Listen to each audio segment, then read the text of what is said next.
আসসালামু আলাইকুম প্রিয় দর্শক, আমি প্রথমেই আপনাদের কাছে একটু ক্ষমা চেয়ে নিচ্ছি এই কারণে যে আজ আমি যে বিষয় নিয়ে কথা বলবো, যে ব্যক্তিকে নিয়ে কথা বলবো, তাকে নিয়ে আমি কখনোই কথা বলতে আগ্রহী ছিলাম না। আমি চাইতাম না যে তাকে নিয়ে কোনো কথা যেন আমাকে বলতে হয়। নানা প্রসঙ্গে তারপরও দু এক জায়গায় টুকটাক মন্তব্য করতে হয়েছে, কারণ আমাকে প্রশ্ন করা হয়েছিল বলে ওই জবাবটা না দিলে হয়তো ব্যাপারটা অন্যরকম হতো। এই জন্য জবাব দেওয়ার স্বার্থে দিয়েছিলাম, কিন্তু নিজে থেকে তাকে নিয়ে কিছু বলবো এটা আমার আসলে রুচিতে বাধ্য।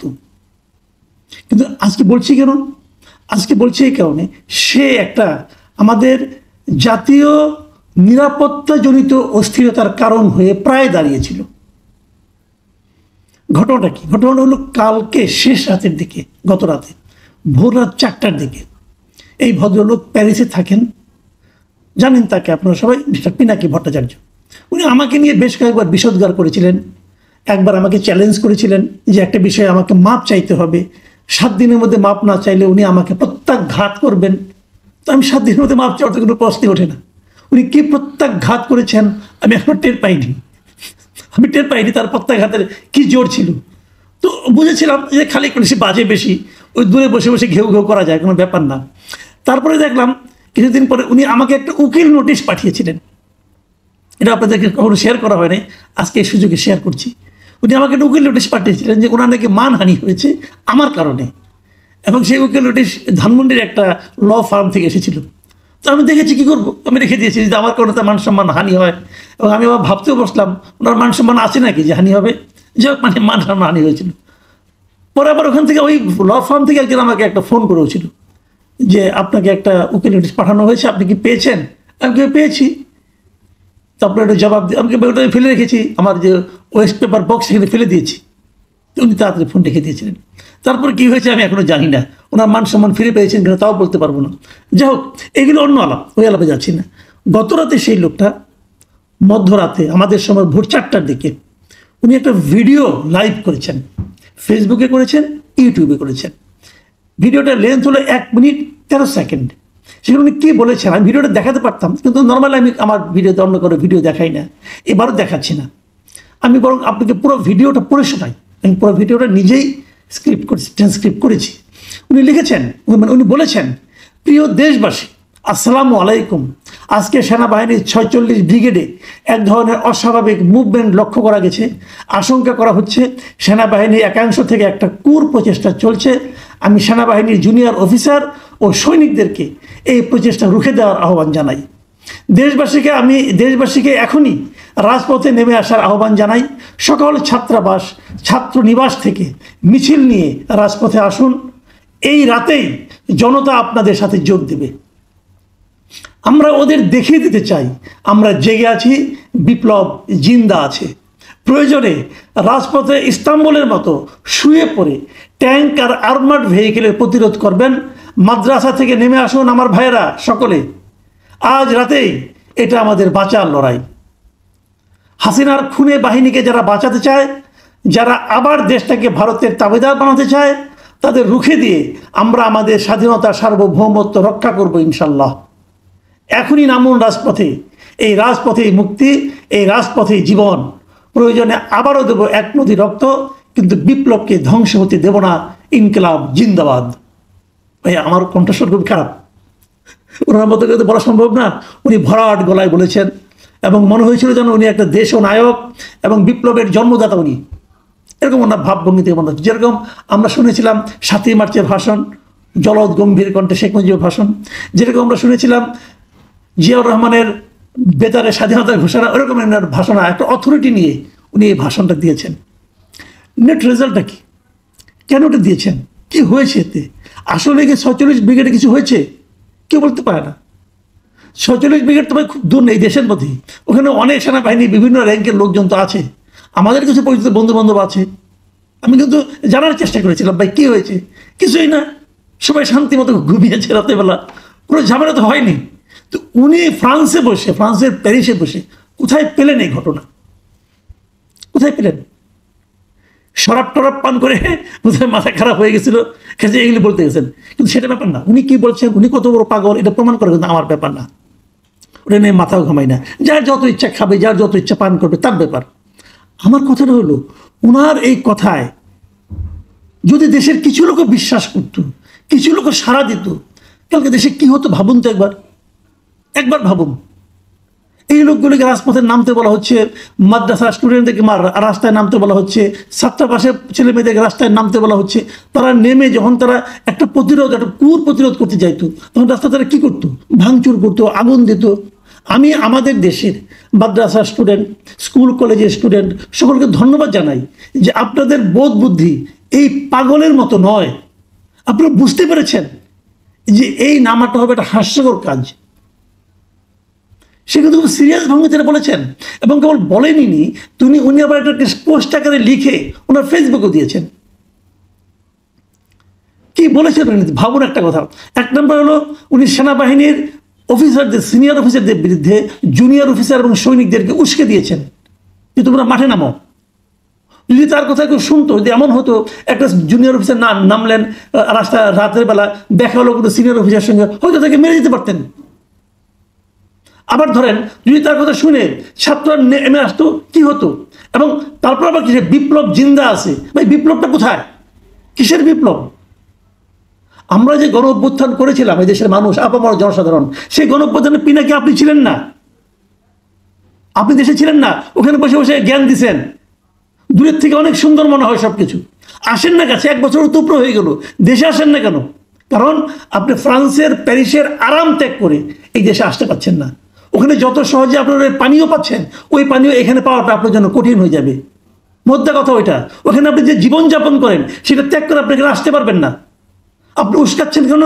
দুটো কারণ উস্কাচ্ছেন। আপনি দেশের সবসময় একটা ঝামেলা লাগিয়ে রাখতে চান, আর তার উপর আপনি আপনার এই সোশ্যাল মিডিয়া থেকে যে বিপুল ইনকাম করেন, সেই ইনকামটা আপনার নষ্ট হয়ে যাবে দেশে আসলে পরে। ইনকামের পরিমাণটা কোনো ধারণা করতে পারেন? আমি এই দেশের মানুষকে বলছি, আপনারা কি জানেন ওনার ইনকামটা কত? আমি আপনাদের একটা দেখাই, আপনি কিন্তু ইউটিউবে গেলে পরে যে কারো ইনকাম দেখতে পারবেন, ওখানে গেলে ওরা দেখায় যায় তার অ্যাপ্রক্সিমেট ইনকামটা কত। এই ভদ্রলোকের মান্থলি অ্যাপ্রক্সিমেট ইনকাম হলো $44,000 মিনিমাম। তার মিনিমাম ইনকাম হচ্ছে আমাদের টাকার 50 লাখ টাকা কেবল এই ইউটিউব থেকে। আমাকে আপনাকে এই সময় ডুগডুগি বাজাইয়া আপনাদের মতো মানুষ তার উপর ঝাঁপিয়ে পড়ছে। সে নিজে একটা ব্রাহ্মণ, হিন্দু এবং মুসলমান দেশে সুশ্রী দিচ্ছে, আর ওখানে বসে 50 লাখ টাকা প্রতি মাসে, কমপক্ষে 50 লাখ টাকা, কখনো কখনো সেটা 1 কোটি টাকা ছাড়াই যায় এই ইউটিউব থেকে। আমি দেখি বলে, আর সেখানে আনন্দে ফুর্তিতে আছেন, আর আমাদের দেখে হাসে, দেখ কতগুলি মূর্খরে কেমন করে নাচাচ্ছি। তো এই নাচাইতে নাচাইতে কালকে বেড়াছাড়া বাজাই দিছে। একটা কথা মাথায় রাখুন আপনারা, আমি আবারও বলেছি, আবারও বলি, এই লোকটার মূল লক্ষ্য হলো বাংলাদেশকে অস্থিতিশীল করে তোলা। এই দেশের মানুষ নিজেরা মারামারি করবে, একটা হাউকাও বাজবে, সে ওখানে বসে বসে দেখবে। আর এখানে যত হাউকা বাজবে তত তার 2টা লাভ হবে। 1 নম্বর লাভ হলো তত তার ভিডিও চলবে, আর দ্বিতীয় লাভ হলো উনি যাদের হয়ে কাজ করেন, আমি আগেও বলেছি এই ভদ্রলোক ভারতীয় রয়ের এজেন্ট, আমি আগেও বলেছি আপনাদেরকে, এবং আমি প্রমাণ করে দিয়েছি কিভাবে। আপনারা ভেবে দেখুন, উনি বাংলাদেশ থেকে পালিয়ে ইন্ডিয়া গিয়েছিলেন চোরাপথে, ভারত থেকে থাইল্যান্ড গিয়েছেন। আমার প্রশ্ন হলো, ভারত থেকে থাইল্যান্ডে গেলেন কিভাবে? যখন উনি ভারত থেকে থাইল্যান্ডে যাওয়ার জন্য এয়ারপোর্টে যাবেন, তখন এয়ারপোর্ট জিজ্ঞাসা করবে না, ইমিগ্রেশন জিজ্ঞাসা করবে না, তার পাসপোর্ট দেখবে না? তা তো জিজ্ঞাসা করবে যে তুমি ভারতে ঢুকলে কিভাবে? ভারতে ঢোকার কোনো সিল তো ওখানে নেই, তুমি কিভাবে গেলা, ভারতে ঢুকলা? কোনো জবাব দিতে পারবে না সে। কাজেই তার পক্ষে কেবল তখনই যাওয়া সম্ভব ভারতের বাইরে যদি ভারতের কোনো ইন্টেলিজেন্স তাকে হেল্প করে। সেটা কে? বুঝতে পারছেন? তাদের হেল্প এসে গেছে। কেন গেছে? লাভ হলো সিম্পল, সে ভারত থেকেও পেমেন্ট পাচ্ছে নিয়মিত, এবং তারা যারা ঘনিষ্ঠ আছেন, বিভিন্ন সময় তার বন্ধু বান্ধব ছিলেন, তারা যে ফেসবুকে বিভিন্ন রকম আপনার কন্টেন্ট করেন, সেখানে তারা উল্লেখ করেছেন যে ওনার সঙ্গে ভারতের কার কার যোগাযোগ আছে। তো তার মাধ্যমে কি হলো? সে আমাদের এখানে হচ্ছে গন্ডগোল বাঁধে, আমাদের এখানে দেশের হয়তো অস্থিতিশীল থাকে, কার লাভ? উনি কাকে পয়েন্ট পাইয়ে দিচ্ছেন? এই হলো সেই ভদ্রলোক। আমি এই দেশের মানুষকে অভিনন্দন জানাই, ধন্যবাদ জানাই যে আপনারা এই পাগলের কথায় অথবা এই দুর্বৃত্তের কথায় অথবা এই মতলববাজের কথায় গত রাতে রাস্তায় নামেননি। আমি কেবল একটা কথা বলি, দেখুন ওনার অবস্থান থেকে ফেসবুকে ওনার যে রিলটা ছিল সেই রিলটার পরে বেশ কয়েকটা কমেন্ট ছিল। আমি এই কমেন্টগুলো র্যান্ডমলি নিয়েছি, একদম একটা চার পাঁচটা একসঙ্গে নিয়েছি। আপনি একটু পড়ে শুনুন, আমি আপনাদের পড়ে শোনাই। যেমন ধরেন একটা কমেন্টের মধ্যে লেখা হয়েছে, একজন লিখেছেন, তার নাম হলো রোকসানা আমিন, তিনি লিখেছেন ইনশাল্লাহ সবাই মিলে দাদার কথায় সারাদিন, উনি সারা দিতে বলছেন। আরেকজন লিখেছেন নূর আলম লিখেছেন ইনশাল্লাহ ইনকিলাব জিন্দাবাদ। আরেকজন লিখেছেন সাইদুজ্জামান লা ইলাহা ইল্লা আনতা সুবহানাকা ইন্নী কুনতু মিনাজ জালিমিন। আবার লিখছেন প্লাটো আহমেদ লিখেছেন সহমত দাদা ইনশাল্লাহ। আরেকজন রফিক হক লিখেছেন ওয়ালাইকুম আসসালাম, আল্লাহ হিফাজত করুন আমিন। বোঝা যাচ্ছে এরা মোটামুটি ওনার এই ট্যাবলেট খেয়েছেন। আচ্ছা দেখুন, আরও দেখুন কয়েকটা আপনাদের পড়ে শোনাই। শরীফুল ইসলাম লিখেছেন গুজব ছড়িয়ে কি লাভ, মানে ইনি কিন্তু বুঝতে পেরেছেন জিনিসটা। আরেকজন লিখেছেন মাঙ্গো পিপল, তিনি লিখেছেন আপনাকে প্রধানমন্ত্রী হিসেবে দেখতে চাই। শামীম ফারাজি লিখেছেন, কিছু লেখেননি, কতগুলি ফুল দিয়েছেন উপহার হিসাবে। আর এমডি মাসুম লিখেছেন আপনি আসেন তাহলে নামবো। খুব ভালো লাগছে এই কথাটা ভাই, যে আপনি আসেন, আপনি এসে নামেন, আপনার সঙ্গে আমরা নামি। দূরে বসে বসে ডায়লগ দেন কেন ভাই? মিজানুর রহমান লিখেছেন পাঠা তুমি আসো। সওয়ারদেব লিখেছেন ওয়েট হাসিনা কামিং সুন। দিদার হোসেন লিখেছেন সবাই বলি নারায়ে তাকবীর। লায়লা আক্তার লিখেছেন সেনাবাহিনী জিন্দাবাদ। আর সবুর লিখেছেন কি কোন এটা, কি সংবাদ, আগের না এখনকার? আরেকজন লিখেছেন প্রবাসী সেলিম লিখেছেন তোর কথা যে শুনবে সে পাগল, তুই নিজে আয়। রিয়া লিখেছেন সারাক্ষণ মনে হয় গাঁজা খায়। অশান্তির যুগে বিডি লিখেছেন ইনকিলাব জিন্দাবাদ। বিডি সাপাল লিখেছেন কি সিরিয়াস আজ। আরেকজন লিখেছেন আমিন জাকির লিখেছেন গেলি আরও কিছু লাশ ফেলতে চাস। শুনুন, এইগুলো হলো পিপুলের মানে অবজারভেশন তার সম্পর্কে, মানুষ কি ভাবছে এই লোকটাকে নিয়ে। কেউ পাগলের মতো আছে, তার এখনও অনুসারী আছে, সে যা বলে তাতেই রাজি। কিন্তু যে লোকগুলি বলেছে ছড়িয়ে দিন আসুন, তারা কেউ রাস্তায় নামছে বলতে কোনো খবর পাই নাই। সারা দেশ থেকে একটা খবরও তো আসে নাই যে কেউ রাস্তায় নামছে ওনার আহ্বান শুনে। এই হলো আমাদের দেশ, এই হলো আমাদের ইনফ্লুয়েন্সার, আর এই হলো আমাদের ইনফ্লুয়েন্সড পিপল। প্রিয় দর্শক, একটা কথা বলি আপনাদেরকে, সবসময় মনে রাখবেন, এই দেশের বাইরে আমাদের অনেক দেশপ্রেমিক লোক আছে যারা দেশকে ভালোবাসে, কিন্তু যারা দেশের মানুষকে উস্কে দিতে চায় তাদেরকে একটা কথা বলেন, ভাই আপনারা দেশে আসেন, আপনি যদি এত দেশপ্রেমিক হন, আপনি যদি আমাদেরকে রাস্তায় নামতে বলেন, প্লিজ আপনি আগে নামেন, নেমে আমাদের পথ দেখান। কেউ না আওলা বাজান, কেউ না আমাদের জীবন নিয়ে আপনি ছিনিমিনি খেলেন। আপনি যখন আরামে আসেন আসেন, এইভাবে হয় না। প্রিয় দর্শক, একটা ছোট্ট হাস্যরসের কথা বলে শেষ করি। আমার সেনাবাহিনীতে কিছু লোকজন তো বন্ধু বান্ধব আছে, থাকতেই পারে, এই যে ছোট্ট দেশ, আত্মীয়স্বজন তো অনেকেই আছে। আমি একজনকে জিজ্ঞাসা করেছিলাম, ভাই আপনাদের এই যে এই লোক রাতেবেলা এত কিছু বললো, আপনারা শুনেন নাই? ওই কেউ আসুন, ওর কাছে আমরা ক্ষতিপূরণ চাইব। কী ক্ষতিপূরণ? কয়েক এটা শোনার পর আমাদের বেশ কিছু সেনাবাহিনীর সৈনিক এবং কর্মকর্তা হাসতে হাসতে অজ্ঞান হয়ে গেছে। তাদের চিকিৎসার জন্য আমাদের খরচ করতে হয়েছে, সেই খরচের টাকাটা ওর কাছে আমরা ফেরত চাবো। এটা একটা জোক, কৌতুক না? এই লোকটা ধীরে ধীরে নিজেকে কৌতুকের বস্তুতে পরিণত করছে।